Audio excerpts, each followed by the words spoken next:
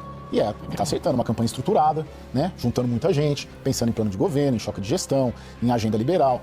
O Lula não, o Lula tá falando pra bolha dele, incentivou uma escola de samba no carnaval, e a DC com toda a corte, né? Toda a corte tava lá, celebrando um Lula que é rejeitado por metade da população, na pesquisa de hoje, por 49% que desaprova o seu governo. Então a população olha aquilo e fala, poxa, como assim? A primeira-dama querendo desfilar, né? Os ministros todos lá, né? Os puxa-sacos todos lá, né? Festejando um Lula que não é um Lula unânime. Ele é um Lula contestado. Tem muita gente que gosta, mas tem muita gente que não gosta. Então você cria uma distância da realidade. E ainda com uma ala crítica... Fora essa burrice política extraordinária, e não perceber que trazer para o debate político-eleitoral questões de valores, questões morais, como é a da família, era um tiro no pé monumental. E foi. E hoje eles têm essa leitura que foi um erro. Chegou um momento nesse vídeo que eu vou utilizar apenas 30 segundos para falar para você dos produtos da empresa RPN. A gente fala de política, mas dá oportunidade para você cuidar da sua saúde. O primeiro produto que eu vou mostrar, nada mais, nada menos do que o combo capilar da linha Vitagor. É o único produto no Brasil que vai fazer o seu cabelo voltar a crescer. Nós temos o tônico capilar grau 2, o Quedoxidil, que é o produto que vai acelerar o crescimento, e as cápsulas com nanotecnologia, aminoácidos e vitaminas que fazem o cabelo crescer de dentro para fora, além da ampola e do hormônio DHT bloqueado com Hair Elixir. Esse é o único combo no Brasil que faz o seu cabelo crescer de verdade. O número está na tela para você ligar na RPN e comprar o seu agora. Eu tenho o cavalo negro para virilidade do homem, disposição. Um homem cuidando da sua esposa, família, filhos, porque isso aqui é reposição de testosterona natural. Não serve para mulher, isso é para o homem que vai estar bacana naquele momento importante com a sua esposa. Para a mulher é o Lib+, que é para aumentar o libido da mulher, tá bom? Para o homem, eu ainda tenho o Herbal Pro Mais, que é licopeno, e o óleo da semente de abóbora. Vai cuidar da sua próstata, amigo. Se você está com dor de artrite, artrose, reumatismo, dor na lombar, nervo ciático, fibromialgia, o produto é o Curcumã, e você comprando o combo do Curcumã, você ainda vai levar uma pomada que tem tudo que você precisa: eucalipto, copaíba, arnica, mentol, 1000 folhas, para cuidar, e também um massageador que vai massagear o local onde está doendo. É um produto revolucionário. Eu tenho para quem quer parar de fumar o Dropix. Dropix, ele simplesmente elimina a nicotina do seu corpo, você para de fumar de verdade. E claro, as vitaminas mais pedidas do Brasil, indicada por médicos: D3 com K2 em formato MK7, o ferro para você repor o ferro, vitamina B12 em formato metilcobalamina e coenzima Q10. Este e outros produtos estão disponíveis para você na rededeprodutos.com ou ligando agora para 0800 355 3000 ou chamando no WhatsApp. Aproveita que é uma condição especial com todos os produtos da RPN para você. Gente que vive de dividendo e tem gente que movimenta 2,7 bilhões em 10 anos e vira caso da Polícia Federal. Hoje eu vou falar da investigação que envolve quem? Aquele cosplay de banqueiro que está literalmente me deixando com os cabelos brancos. Daniel Vorcaro, né? Dono do banco fictício Master, e que está sendo investigado, obviamente, pela Polícia Federal. E não, gente, essa história do cosplay de banqueiro não é um filme tipo O Lobo de Wall Street, Catch Me If You Can, os dois com Leo DiCaprio. É uma história que aconteceu aqui nesse Brasil, né? Vamos aos fatos, porque os números desse cosplay de banqueiro é o que chama a atenção. 2,7 bilhões movimentados entre 2016 e 2025. Na média, o cosplay de banqueiro mais conhecido, o pastor, ele era pastor, de BH, gastava R$773 mil por dia. E depois que ele virou banqueiro, não, porque eu vou te falar, ele ofende os Moreira Salles, né? Ele ofende o velho Walter, porque chamar Porcaro de banqueiro me ofende também. Ofende até André Esteves. Depois que ele virou banqueiro, ele passou a gastar R$933 mil por dia. Eu não sei você, mas esse tipo de gasto eu não tenho, não. Ai, gente, eu namoro as pessoas erradas, né? Eu vou te falar, porque é uma loucura. Ele gastou, o senhor Daniel, cosplay de banqueiro Porcaro, gastou 51 milhões em cartão de crédito em 10 anos. Ou seja, 5,1 milhão por ano. Isso não é cashback. Sabe o que isso é? The Lifestyles of the Rich and the Famous. Quando eu morava em Nova York, tinha um programa. Alguém lembra? Não sei quem já foi nos Estados Unidos nessa época, os anos 80, os anos 90. Era aquele cara que falava The Lifestyles of the Rich and the Famous. Era um programa de TV. Vamos lá. Segundo os documentos analisados pela PF, Porcaro fez uma transferência de 1,65 milhões para a concessionária de carros de luxo em BH.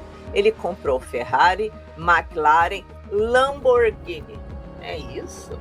Tô doido. 1,3 milhões para a empresa que vende embarcações.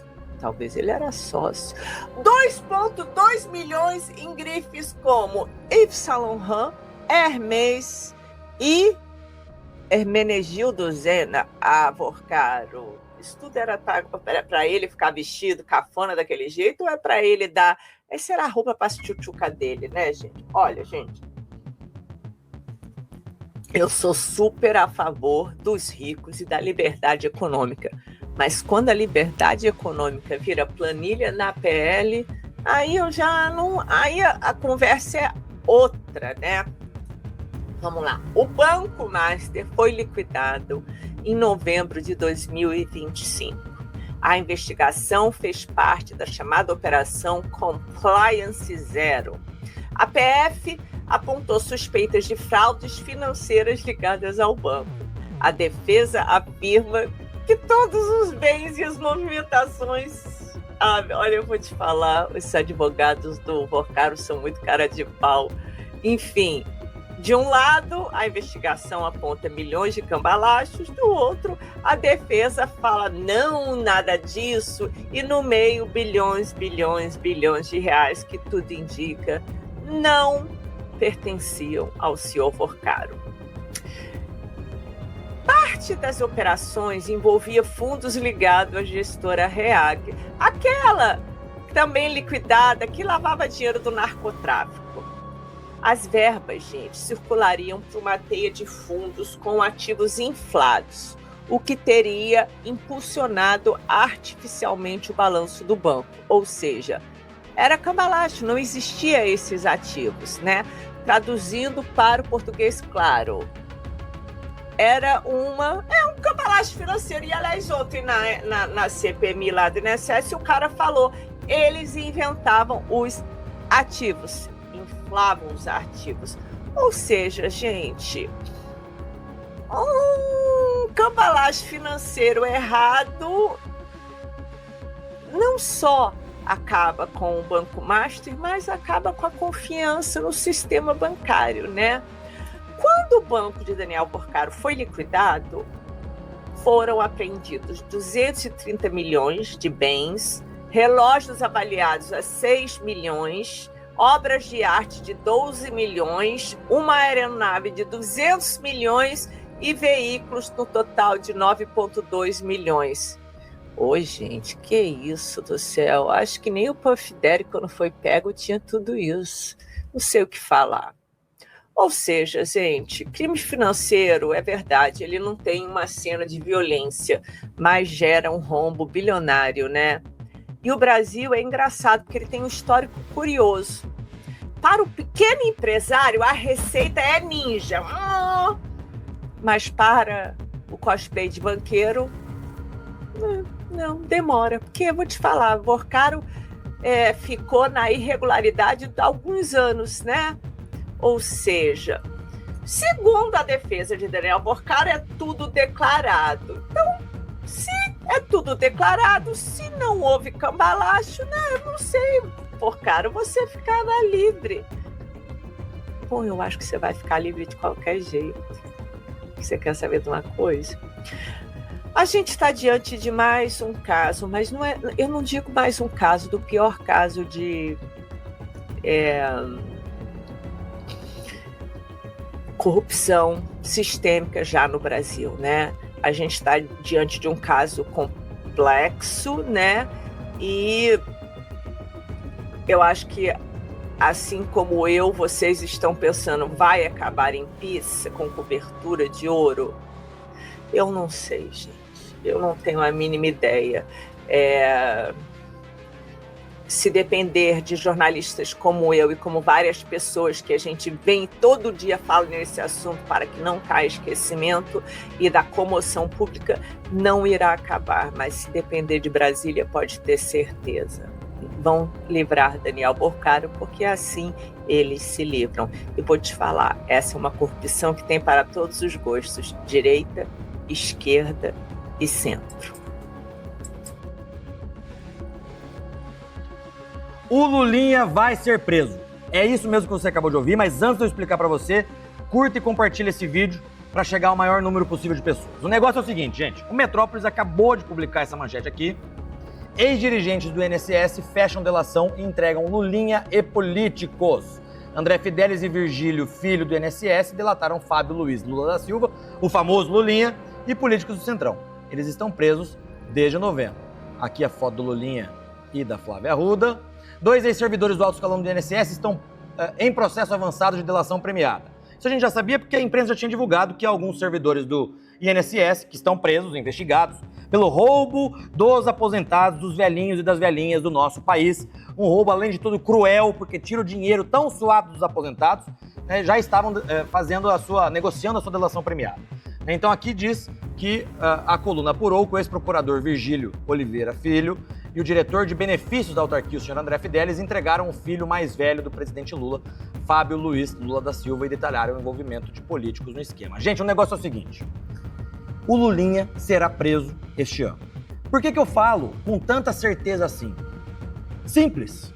O ministro relator do processo, do inquérito que está lá no Supremo Tribunal Federal, que investiga o roubo dos aposentados, o esquema do INSS, é o ministro André Mendonça, que é um ministro, um homem sério, íntegro, que não aceita conchavos políticos e que eu tenho certeza absoluta que vai investigar isso até o fim, doa a quem doer, e que se for necessário prender o Lulinha, ele vai prender o Lulinha. Agora, o envolvimento do Lulinha já tem sido revelado há bastante tempo. Desde que aconteceram as primeiras prisões do escândalo do INSS, vários investigados têm relatado o envolvimento do senhor Lulinha, o filho mais velho do Lula. Mais do que isso, troca de mensagens do careca do INSS com outras pessoas envolvidas, cita várias vezes nessas mensagens saques e transferências de dinheiro para o filho do cara, que se descobriu ser o Lulinha, o filho do Lula. Então, o Lulinha, eu não tenho a menor dúvida disso, será preso. Agora, fato importante. Logo que começaram as investigações do escândalo do INSS, o Lulinha, o que fez? Rapou a perna, foi embora, tá morando na Espanha. Bastaram as primeiras investigações começarem que ele pegou as suas malas e foi se mudar para a Espanha, está morando na Espanha. Então, inevitavelmente, em algum momento, será extraditado para o Brasil para responder aqui, no território brasileiro, os crimes que ele cometeu. Essa é a verdade e é isso que eu tenho certeza absoluta que vai acontecer nos próximos meses aqui no nosso país. Aqui cita, inclusive, na matéria, que delataram políticos do Centrão. Também nós já esperávamos isso, porque isso já está sendo divulgado pela própria imprensa, né? E cita aqui o Virgílio Filho é acusado de receber 11 milhões, desse total 7,5 milhões teriam vindo de empresas de Antônio Carlos Camilo Antunes, o famoso careca do INSS. Então, gente, notícia de última hora, notícia urgente que pode mexer, inclusive, no cenário eleitoral. Porque uma prisão do Lulinha esse ano vai fazer com que, sem sombra de dúvidas, a reprovação do Lula cresça rapidamente. E eu disse isso ontem para vocês, que eu não duvido que, a depender do que aconteça esse ano, o próprio Lula resolva fazer as suas malas, ir embora do Palácio do Planalto, não disputar a eleição desse ano e viajar o mundo com a Janja. Mas não pago com dinheiro do contribuinte, porque é isso que ele tem feito desde o início do seu governo. É lua de mel bancada com dinheiro público. Então, Lulinha delatado. Eu quero ver o Lulinha, inclusive, na CPMI do INSS. Alô, meu amigo Alfredo Gaspar, relator da CPMI do INSS. Por favor, convoquem o Lulinha para que ele preste os seus esclarecimentos para a CPMI. E eu tenho certeza que lá no gabinete do ministro André Mendonça, eles estão fazendo um trabalho sério, que é investigar esse roubo cruel dos aposentados do nosso país. Que Deus tenha piedade do Brasil, que Deus salve a nossa nação e o nosso Paraná. Deus abençoe.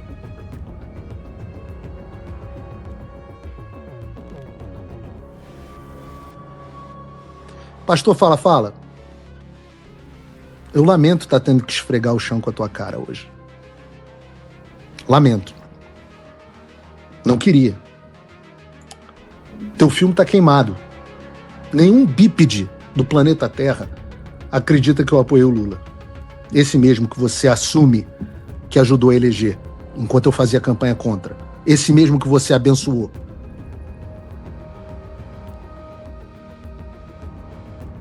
Eu 20 anos da mesma posição. Eu não mudo de acordo com o vento, não. Sabe o que você está acostumado? Fala.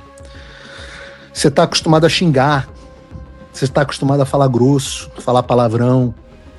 E aí os políticos todos, por medo da... Não, ele tem influência junto às ovelhas evangélicas dele, que você usa de forma sem vergonha, como capital político para fazer chantagem e manter a sua influência. E muito político bota o rabo dentro e fica com medo de te enfrentar. O que vai acontecer se eu brigar com o pastor xinga, fala? Ele vai me xingar, ele vai falar. Então você acha que você vai fazer a mesma coisa comigo que você faz com os políticos? Deixa eu te explicar um negócio. Eu não preciso de você, eu estou cagando pra você. Eu quero que o pastor xinga, fala, se foda e vá chupar um saco de pica. Eu não tenho medo de quem fala grosso ou de quem fala palavrão. Eu também sou do Rio, pastor. Tô acostumado. Se quiser ir pra lama, a lama é meu habitat natural. Ora, você meramente adotou a lama. Eu nasci lá na lama. Eu fui moldado pela lama. Eu só saí da lama quando eu já era um homem. E pra mim, ela não era nada além de limpinha. Assim como outros já cagaram pra você na minha profissão antes de mim. E aí eu vou resgatar esse vídeo do saudoso, grande influência na forma do... Eu separei aqui, presidente, uma matéria do Metrópolis de 2023, outubro de 2023, que dizia o seguinte: com o pai presidente de novo, Lulinha prepara retorno aos negócios. Curioso isso, né? Com o retorno do presidente Lula, o Lulinha prepara retorno aos negócios. E não é que ele realmente voltou aos negócios, gente. Sai hoje a matéria de que 2 dirigentes do INSS que agora estão presos delataram ninguém mais, ninguém menos do que o filho do Lula, envolvido no esquema do roubo do INSS. Desde o final do ano passado, já veicularam notícia de que ele recebia uma mesada de 300 mil reais do careca do INSS, com um bolão inicial de 25 milhões de reais. E aí, quando as investigações começaram a chegar perto dessa família do Lula, ele decide morar na Espanha. Eu digo isso porque é curioso que recentemente o desfile do Lula, né, que fez questão de zombar da família brasileira, esse mesmo desfile, esse mesmo grupo que zombou da família brasileira, agora tem toda a sua família envolvida em escândalo de corrupção. A nora do Lula no escândalo do MEC, com superfaturamento, que a Polícia Federal foi bater na porta da casa dela e quem abre a porta é o outro filho do Lula, o irmão do Lula envolvido nos sindicatos, nessas associações que roubaram os velhinhos, e agora, delatado, o Lulinha, que está morando na Espanha, né? Que sorte dele, não está morando no Brasil. Eu queria saber onde vai ter alguma cautelar tornozeleira, apreensão do passaporte, ou até mesmo uma prisão preventiva, depois de delação. E lembrando, já tem delação, já tem conversas no WhatsApp daquela socialite, já tem várias outras informações, mas nada até agora. Eu espero que a justiça, nesse caso, possa levar adiante. E é muito ruim para esse governo. No ano eleitoral, depois desse escândalo do carnaval, sai uma matéria do filho do presidente roubando velhinhos no Brasil. É curioso. Agora, para somar a isso, nós temos esse escândalo. Hoje foi um dia histórico. Na CPI do crime organizado, que está acontecendo no Senado, foi aprovado agora o convite ao Dias Toffoli, aos irmãos... Não, os irmãos do Dias Toffoli foram convocados, na verdade. A quebra de sigilo bancário, né, do Merit, que curiosamente Moraes e Toffoli estão pressionando o Senado para que não fosse aprovada essa quebra do sigilo da Merit. Lula decide fazer o quê? Entregar a cabeça do Dias Toffoli, o seu advogado que ele conseguiu colocar dentro da nossa Suprema Corte. São tantos escândalos acontecendo no Brasil, para concluir, presidente. São tantos escândalos acontecendo no Brasil envolvendo esse governo, envolvendo a nossa Suprema Corte, que é difícil a gente dar a devida atenção a cada um deles. Mas esse, meus amigos, esse tem que ser devidamente divulgado no Brasil. Para concluir, vou falar bem devagar. O filho do presidente Lula, que voltou aos negócios depois que o pai dele voltou à presidência, delatado no esquema de roubar os velhinhos do nosso país. Quando você acha que não tem como ficar pior, o PT chega no governo e piora.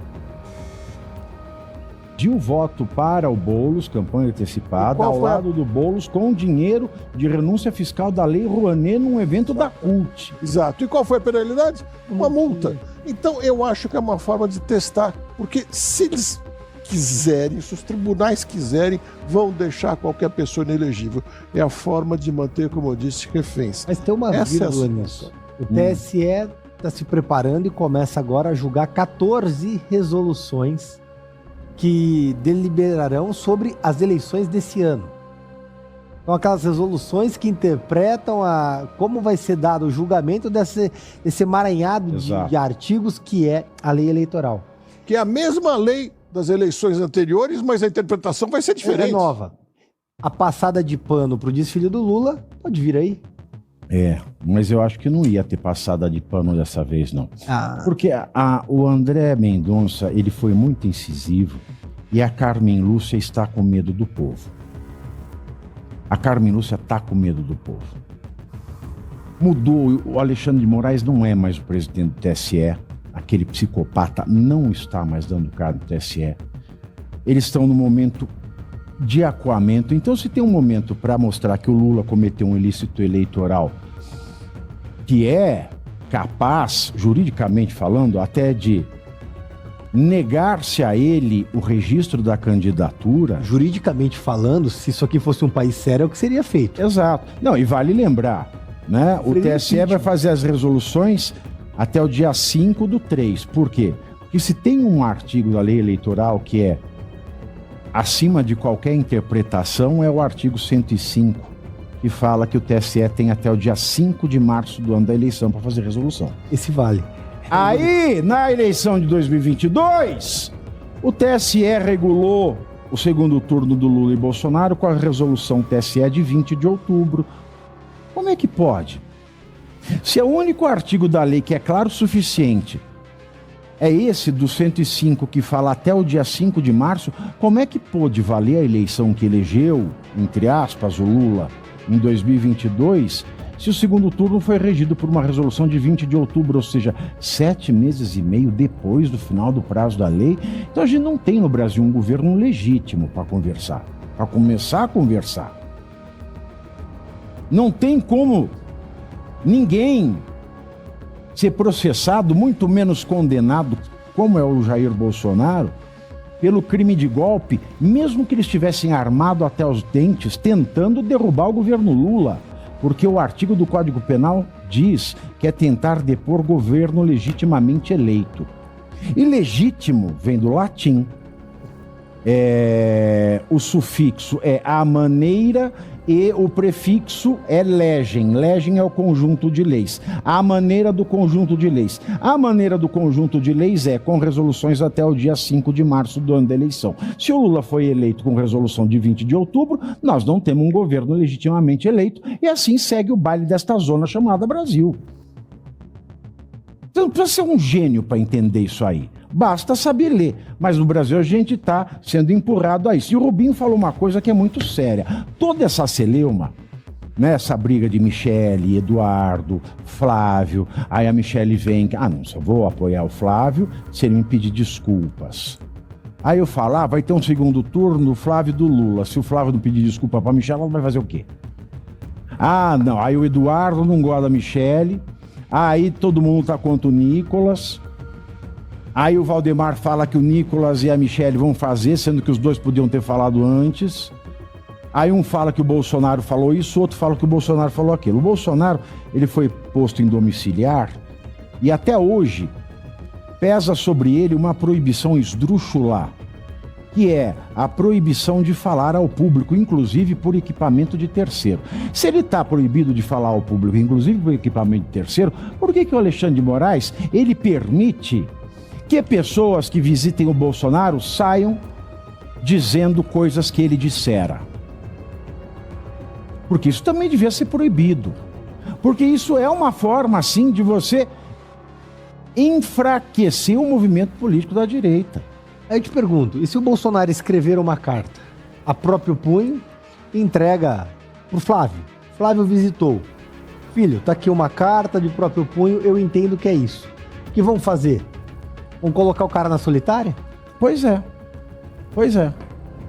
Ele não pode falar diretamente, mas você pode entrar lá, falar com ele e falar o que ele te falou. Aí você inventa, porque ele não pode dizer que ele não falou, ou que ele falou mesmo. Então montaram todo esse circo em cima dele justamente para arrebentar com tudo.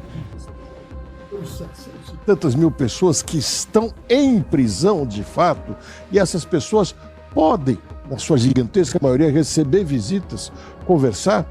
Elas podem ligar pra gente dando o golpe. Até isso pode. Elas podem usar o celular e tudo mais. Podem tomar decisões, inclusive, organizações do crime e tal. Mas todos os seus parentes podem sair e dizer o que conversaram. Ou será que não pode? Será que eu estou enganado? Eu nunca vi alguém dizer, olha, eu saí de lá conversando com muita coisa, mas eu não posso contar nem para os meus filhos o que eu conversei. Claro que pode, não tem esse impedimento. Deveria poder, logicamente, a carta e dizer, ele pediu para falar A mais B mais C por D mais D mais F, ponto final. Agora, você lembra do Drauzio Varela, quando ele fazia Fantástico? Que ele ia lá na cadeia lá, ficava entrevistando o povo? Isso. Sim, ele entrevistou aquela trans que matou a criança. Exatamente. Que fato bizarro. Aí você fala, o que mudou no Brasil? Nós somos uma democracia mais linda, né, com menos liberdade. Nós somos uma democracia mais forte, com menos liberdade. E menos direito de expressão. Não, inclusive democracia, se eu bem me lembro, é o governo do povo pelo povo, é o direito do povo escolher. Quando você impede alguém de ser candidato, você não está impedindo a pessoa, você está impedindo o eleitor, o povo, de escolher esse candidato. Porque é ele que deveria decidir, olha, eu quero esse, eu quero aquele candidato. Mas como que você tem uma democracia, Diogo? Se durante as eleições, fatos públicos foram impedidos de ser utilizados contra o Lula. Essa eleição de 2022 é nula. Ela foi Lula porque é nula. E eu sofri um ato de censura. Recebi uma intimação do TSE determinando que saísse um vídeo meu do ar onde eu apontava elementos atrelados ao caso do Celso Daniel. Inclusive tem um livro escrito sobre o assunto. O Bolsonaro e todos foram impedidos de fazer menções à ligação entre o Lula e o Maduro. Não podia apontar nas eleições que o Lula tinha ligações com o Maduro. Quem estava na posse do Lula? Pois é, exatamente. Recebendo elogios. Mas aí eu digo com firmeza, essa lei eleitoral é feita para enfraquecer o eleitor, deixar o político que se elege na mão do tribunal e fortalecer justamente os tribunais. E a CPI do crime Crime Organizado aprovou a convocação dos irmãos do ministro Dias Toffoli, José Carlos e José Eugênio Dias Toffoli, além da quebra de sigilo bancário, fiscal, telefônico e telemático do Banco Master, da empresa Meredith Participações e da RIAG Investimentos. Os senadores que compõem o colegiado também aprovaram as convocações do banqueiro Daniel Porcaro, de Roberto Campos Neto, que foi presidente do Banco Central, e de Paulo Guedes, ministro da Economia do governo de Jair Bolsonaro. O ministro da Casa Civil, Rui Costa, e Guido Mantega, que foi ministro dos governos de Lula e Dilma, também foram convidados para explicar o porquê de terem participado de reuniões com Daniel Porcaro. O relator da CPI, o senador Alessandro Vieira, informou quais serão os próximos passos da comissão. Receber a documentação referente às quebras de sigilo, trabalhar na construção de uma pauta que seja produtiva, para que a gente possa, o mais rápido possível, entregar para os brasileiros, ao mesmo tempo, soluções legislativas que evitem o novo cometimento de crimes, mas também a identificação de criminosos que por muito tempo ficaram impunes por conta de serem figuras ou muito poderosas ou muito ricas. Os ministros do STF, Dias Toffoli e Alexandre de Moraes, além da advogada Viviane Bassi, esposa de Moraes, foram convidados a prestar depoimento. Com o convite, eles têm a liberdade de vir ou não. A Casa, no entendimento da consultoria, não tem a capacidade de convocar ministros de outro poder, assim como não pode convocar governadores. E, repito, o importante é você ter a coleta dos documentos e testemunhas. Para o senador Eduardo Girão, do Novo do Ceará, a quebra de sigilos representa uma vitória no Senado.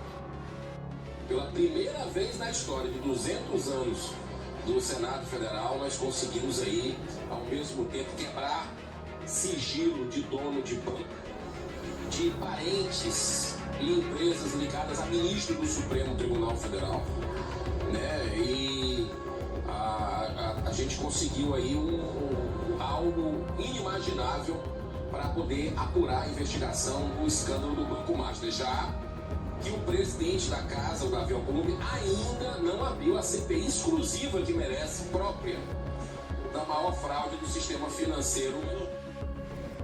André Marcília, boa noite, seja bem-vindo. Um dia importante aí para a comissão que investiga o crime organizado, vários requerimentos aprovados, principalmente no que tange a quebra de sigilo fiscal e bancário do Banco Master e também de outras empresas envolvidas no escândalo, como a Meredith, que é empresa ligada à família de Dias Toffoli, e também a RIAG, que é um fundo atrelado ao Banco Master. O senador Alessandro Vieira, que é o relator, explicou que a CPI não pode convocar, obrigar os ministros a comparecer, mas o convite acho que já é um recado bastante importante, e ele salientou, ele ressaltou muito a importância da coleta de provas, de documentação, nesse momento para ajudar a esclarecer aí muitas pontas soltas desse caso, desse escândalo. Marcília, boa noite. Boa noite, dia realmente importante. Boa noite, Caúti, boa noite, Piloto, Ana, a toda a audiência. Olha só, essa convocação, esse convite feito a essas autoridades, então, os Moraes, a esposa deles, os irmãos do Toffoli, etc., que sócios são, né, da Meredith, o Maredith, enfim. Tudo isso é relevante, mas a gente tem no STF um fast food de habeas corpus, né? Então precisamos recordar que além do convite, mesmo que não fosse um convite, ainda que fosse obrigatória a presença deles, nós temos um ruído imenso sobre quem que precisa ir, quem que não precisa ir, e quando vai, se precisa falar, se não precisa falar, e acordo para falar só isso, enfim, é uma confusão danada. Mas o ponto aqui chave, além dessa história toda, é a quebra de sigilo. Isso é realmente um avanço, sobretudo a quebra de sigilo da tal da Meredith, porque a quebra de sigilo, o Master a gente está enxergando, né, o que tem por trás dele, a gente enxerga as falcatruas do Master já um pouco a olho nu, mas a tal da Meredith ou Maredith ainda é bastante obscura a função dela e as relações que ela possui, inclusive com o ministro Dias Toffoli. A Polícia Federal vinha há algum tempo investigando que as relações que a Meredith possuía eram relações de atravessamento de dinheiro. Ou seja, o dinheiro saía de um lado, ia para outro, saía de alguém, ia para outra pessoa, sem que essa empresa, essa tal dessa Meredith, fosse realmente a produtora de alguma coisa. Ou seja, pode ser que em algum momento ela funcionasse, essa é uma desconfiança aí, uma suposição, que ela funcionasse como uma empresa de lavagem de dinheiro, por exemplo. E inclusive foi por isso que a Polícia Federal começou a insinuar, já que o ministro Dias Toffoli assumiu, confessou ter sido sócio da tal da Meredith, foi por conta disso que a Polícia Federal começou a insinuar a possibilidade de que o ministro estivesse inclusive envolvido em corrupção passiva, que, trocando em miúdo, significa suborno, propina. Ou seja, a tal da Meredith pode ter servido para que um dinheiro ilícito saísse de um e fosse para outro, e esse outro pode ser o ministro Toffoli ou quem sabe até algum outro ministro mais.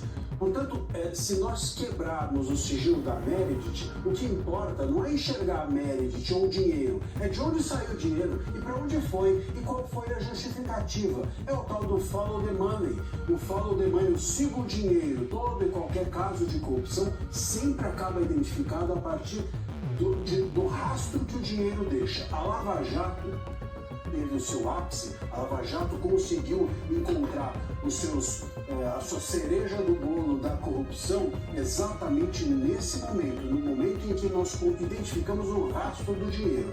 Creio que isso também possa ocorrer com esse caso. E Paula, me chama a atenção, ou vai me chamar a atenção também, se o STF não tiver forças para impedir que isso ocorra, porque até agora não teve.